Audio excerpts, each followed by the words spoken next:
गीत को लिखने वाले को मैं सलाम करता हूँ।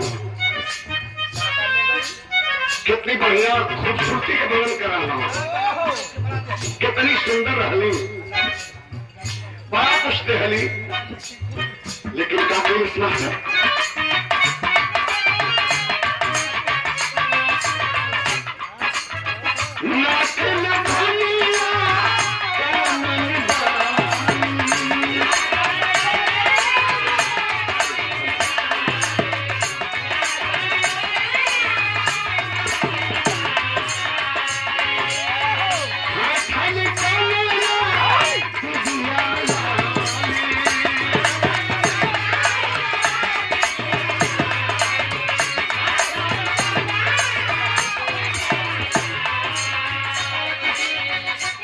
इतने नहीं,